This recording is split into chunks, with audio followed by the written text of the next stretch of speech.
Do you think the government cares about kids? Why or why not? No. I don't think they really care about kids. Black kids, no, because we mostly get blamed for the stuff that happens at schools, gang-associated violence and stuff like that. The government doesn't care about kids. The end. Have you ever felt like grown-ups weren't listening to kids? Yeah. Yes. Yeah, when you have younger siblings and they show favoritism over them, and no matter how much stuff they do, it doesn't really matter. Who looks out for kids when the system doesn't? Describe your favorite auntie. She takes me to Sephora and the mall. My favorite auntie is Miss Simone because she's known me the longest and she knows me the best. My favorite auntie, her name is Philo. That's my dad's little sister. She doesn't have any kids, so she treats me like her own child, and every time I see her, she gives me $50, even till this day. Wow. You must be rich. Yeah. Hey, ambassadors, welcome back to Speaking of Kids. I'm Selley. This week is all about power and what it feels like when systems say they're here to protect kids, but don't.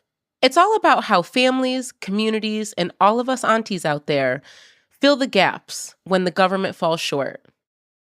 So really, what even is an auntie? And this is something that I've been trying to articulate clearly and define for our producers for a few weeks. And randomly, I happened to be looking for a new show on Netflix and stumbled on Never Have I Ever.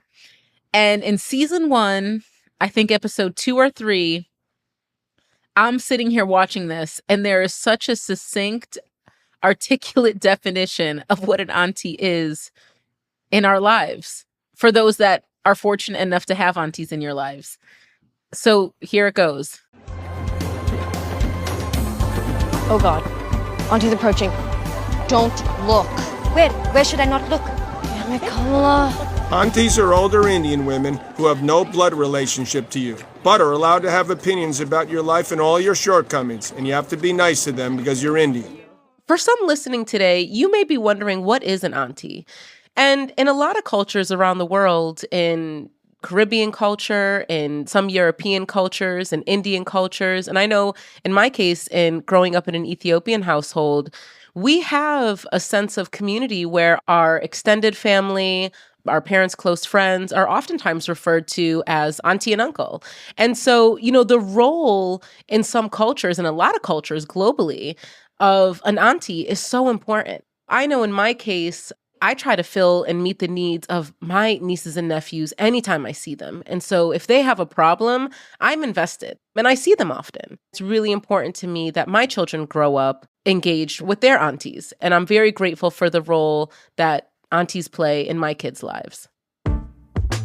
And our guest today is one of the greatest aunties of all time, Juana Silverio.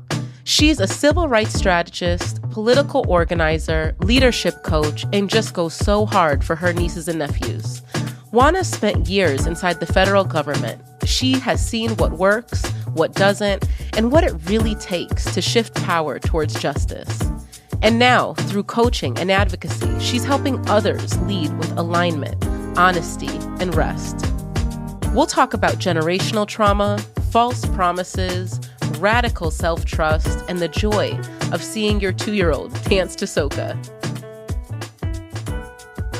Juana, thank you so much for being here today. I am so excited to be here. Thank you so much for inviting me. I know that you have a good number of nieces and nephews, and so I want to start off by asking you, if one of them came to you and said, does the government take care of kids? How would you answer them? I know that's a loaded question, but in this environment, how would you answer them based on your experience? I would say no, but you would probably be surprised that they would tell me no. They are very aware. I have 3 girls and a boy, and I wish I had brought the video for you of the boy.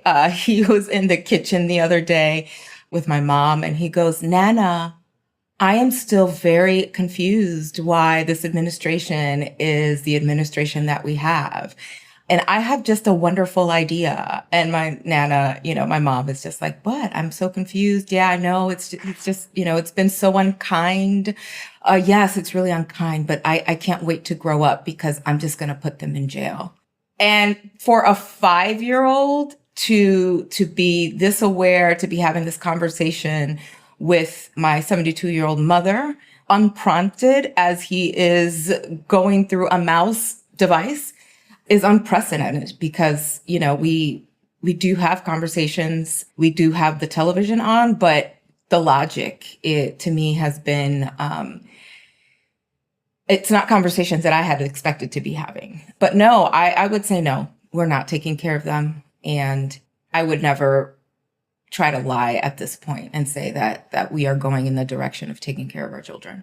And I think you brought up a good point. I mean, kids are paying attention, whether we like it or not, and they're being impacted, right? Right. I have a few friends that live in California, and there are classmates and friends of theirs from school that just stopped coming to school for one reason or another. Right. And so as a parent, in some situations, depending on the community you live in, you're forced to talk about these things and address them because they have questions. Absolutely. Absolutely. And the questions have been, harder and harder to have. I mean, even within family, right? Like bringing it back to my own backyard, because my sister actually had a play date with family friends, and it came down just to like skin color. And my mom's friend's granddaughter is fair skinned and her cousin is darker skinned. And she was just like, I am so glad that I don't tan because ice wouldn't come for me. And my sister literally had to have a conversation about how my skin color or her cousin's skin color, is beautiful. And it's not about skin color. It's about your character and that we would take care of you. But like the fact that we're having these conversations and that the young lady was scared of sitting in the sun and comparing herself to her cousin. We already have as a community generational trauma that we are trying to overcome, particularly in Latino communities. And this has just compounded that. So it is sad. And the fact that we do have to have these conversations and they're thinking about this in the summer when it's supposed to be a carefree time is sad. And on that point, right, like you also spent years inside government working on civil rights. What did that teach you or what did that expose to you in terms of how power works, especially, when it comes to protecting the most vulnerable? It's a facade, really. That's what it taught me. And I'm sad to say that that's what it is, right? I was in the U.S. Commission on Civil Rights. It was 2 terms, and it literally took every bit of me to understand that it was a popularity game, for lack of a better word. Because there were folks who were sitting on the commission for years and years and years, and nothing would get accomplished unless you had the right special assistant, or it was like the right climate, or, it was a game of numbers. So like if the president was right and they had turned off and we just happened to get, a certain majority in at the time, then that body would have, X amount of folks there who would be able to study certain topics that we would then be able to push forward or recommend towards Congress and the president in order to move certain topics along in civil rights. But as we saw, you pack the court and those rights are no longer existing. And so that has been, it was disappointing to see that it was eroding over time. Also, I worked at the federal level for a really long time. The work really doesn't happen at the federal level. It really does happen at the local and state level. And the fact that there's so much emphasis in the DC or the Beltway, the DMV, when really one party took so much effort at the state legislature and local levels, which is why we're seeing a lot of the pain points and the degradation in our civil liberties right now. It is equal parts devastating and fascinating to watch. Yeah, I mean, really the purpose of this podcast is to have people get a slightly better understanding. What feels kind of abstract and amorphous and just like stuff that happens in DC.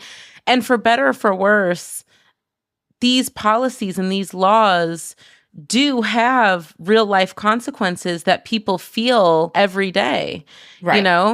And so for you, it's hard to see the way like the sausage is being made and then also look at the ways that there is a possibility, there is a path, right? Like we know that if the right factors come together, progress can be made because we've seen it in the past. Right.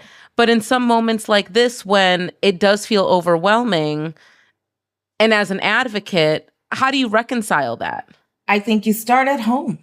One of the things that I started after the Obama administration or the Obama campaign, not even the administration, the Obama campaign, there were some of my colleagues who were looking to see how they could, get on in the Obama administration. And not everybody can get in. Like even my, very talented organizers, they cannot all get in. And so my advice to them was, your power is home. Let's find an issue that you are passionate about. And those who took the advice have become amazing advocates in issues like gun violence prevention, in reproductive rights. They've gone on to write books. They have gone on to, run state ballot initiatives. They've gone on to work in public radio. They're working as communication directors in railroads, so transportation and infrastructure issues around the country. They've worked in embassies and went on to, get master's degrees. But they focused their efforts in their communities and really did make incremental but very impactful difference at home. And so I think that that's where we are again, where we are, and it never changed, right? Like politics is local. People don't want to believe it.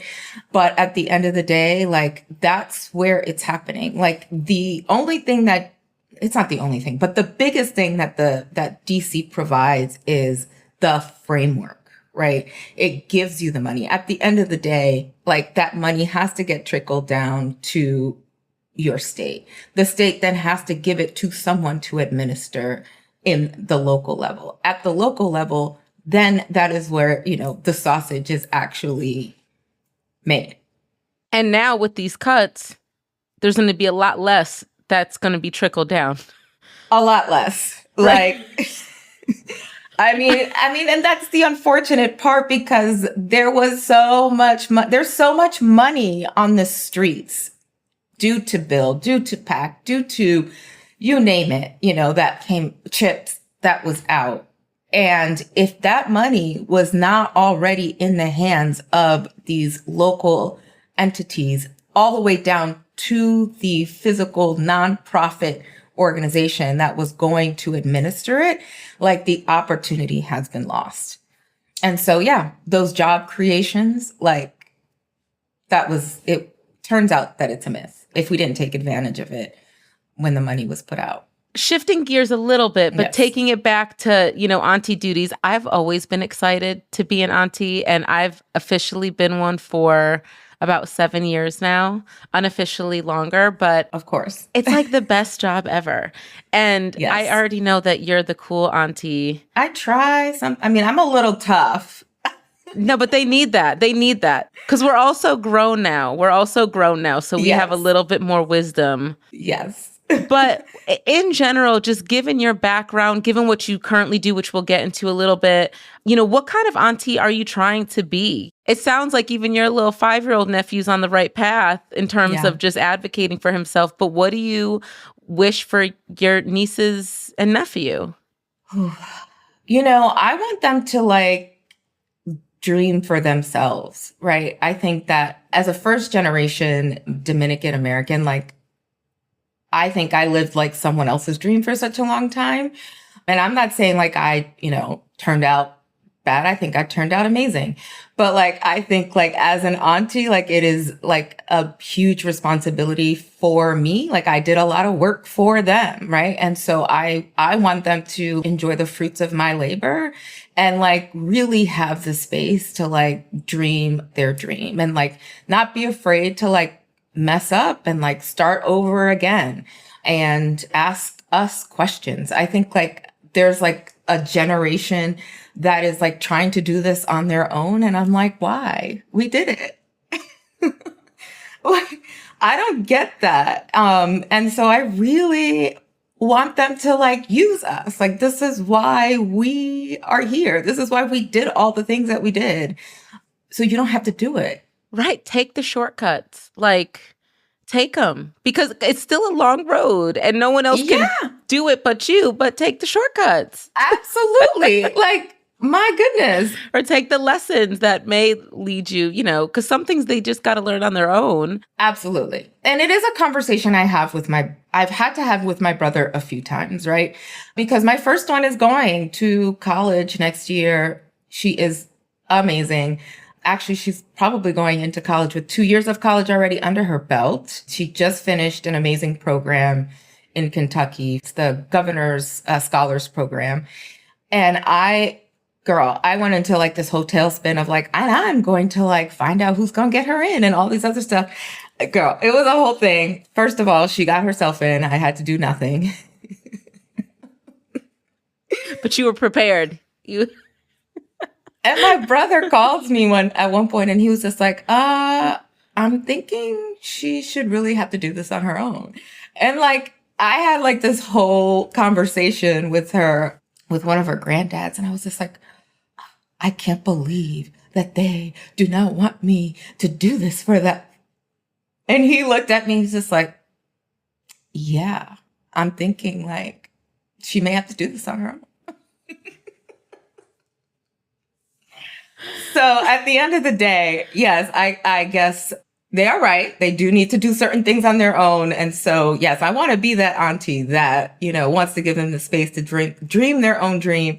But yeah, like, please also come and like use me too. I love that. And that lends itself to my next question around your coaching work. You know, you talk a lot about radical self-trust and alignment.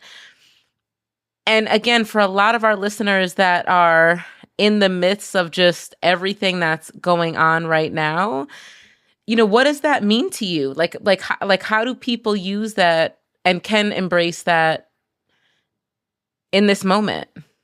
Ooh, yeah, that's a big one. So I would say what it's looked like for me is that it's leaning into like what your body is telling you, right? You know, in full disclosure, like I actually got sick around the holidays and thankfully I'm on the mend, but I kept telling myself as I was healing that there was something that I was going to be able to do. But my body was telling me the complete opposite, like where I could literally feel itself eating, like my body was eating itself. Like you could physically feel it. It was clenching like into itself to the point where it was like a fight. And so as soon as like I literally like sat down and had to, you know, like let my brain rest and like listen to what my body was saying that no, like you are not going to be able to do the things that you keep trying to force your mind into, it literally stopped eating itself. And that's what I mean about like just being in alignment and being truthful about what it is that you can and can't do. What it's looked like is like accepting that I needed rest, accepting that I really wasn't going to be able to push through and work in certain spaces, regardless of, you know, how across the lines the work may have seemed. And that I was going to have to like break out of certain circles in order to figure out what it is that my next steps were going to be. I've been inviting folks to be uncomfortable with what that looks like and that, you know, their new steps are not going to be looking like what their old circles are going to, look like. And that's okay. I've slept a lot. I've cried a lot, and but it's felt good. It's just not comfortable. Yeah. I mean, doing that deep work, it's taxing. Yeah. And I think a lot of people, especially in this current environment, are starting to ask themselves some of these questions because it feels like things are shifting, right? Between, again, like AI, social media, just like the way we communicate, the way we parent, our lifestyle, globally, things are shifting. So Right. It feels like a lot. And people are asking themselves some deeper questions. Right. I mean, the other thing too is like, you don't have to do it on your own. And I think a lot of the myth is that we're out here, like, we can't tell people that this is like what we're going through, or, we can't ask for help. And I think, some of the successes I've seen recently have been folks willing to say, like, this is what I'm going through, and this is like the help that I need, and reaching out to their networks. And the networks have been responsive, saying like what they can and can't do. Because like I said, there are some folks in younger generations who have not been given or think that they can't. And so I have appreciated seeing folks like in our age group really teaching and leading by example that, you don't have to do this by yourself. Let's pause right here.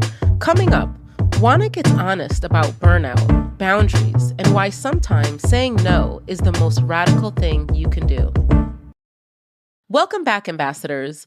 What happens when your mind says push through, but your body says stop? Juana Silverio has lived that tension.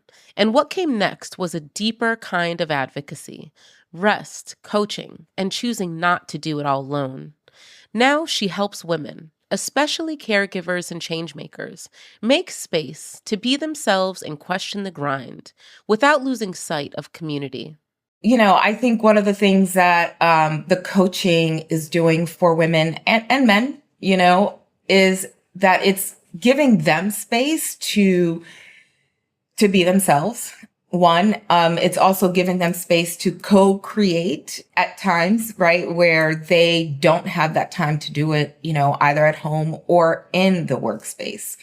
That's also important, right? Like right now, it's just like go, go, go, go, go. Or a lot of the things that I keep hearing is that folks are being pushed out, now that a lot of the DEI stuff has been like wiped out, or because there's been so much reductions in force, you're taking on a lot of extra responsibility just on as one person, you're doing like the job of 5.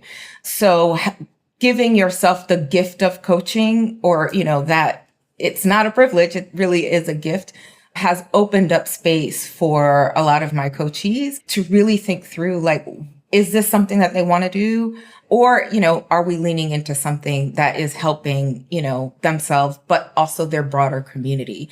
So I do think that it is another form of advocacy for themselves and for their families and their communities. Yeah, I was at a Policy Link conference a number of years ago, and Angela Davis Blackwell, I believe, and Jeffrey Canada were on, and they kind of gave closing remarks, and both of them talked about rest. Yes. Like just the importance of knowing that this is really a long-term marathon. Absolutely. And, like rest is important to this work. And I've always leaned on that. And I think even just knowing that is important. Rest is, and also I would say that coaching is now an aspect to a lot of this advocacy and campaign work. Every time I look at some of the training academies or even some of the campaign work, I do see like a coaching component that's been added to it, as well as rest. When I went to as a volunteer coach for the Kamala campaign in the last month, they A, were unionized, and B, they had days off. They literally would not take calls on a Sunday. Like they were at a certain point on a Sunday. So it has really been embedded in the new way of advocating, because if you can't fill your cup, like how how are you going to do for others? Right. Yeah. You may not be aware, but we have a Speaking of Kids playlist that's been going pretty strong. And so we always ask our guests for typically, the work that we do and the folks that I've had the privilege of talking to, things can get a little hard in some moments. And so we've asked people like, what's your song that amps you up? What's a song that you listen to after a hard day or even after like a big victory? And so as you can imagine, it's pretty wide. It's a pretty wide from like country to gospel to, I think DMX is in there, just got in there, to obviously some Beyonce. Like it's all over the place. Yes. So what are some of your go-tos? Okay, so this summer I went to Beyonce twice. And that 16 Carriages song, my God, it got me both times, I will say. Her Diva song, I mean, wow. So those are two. And then hands down, soca music.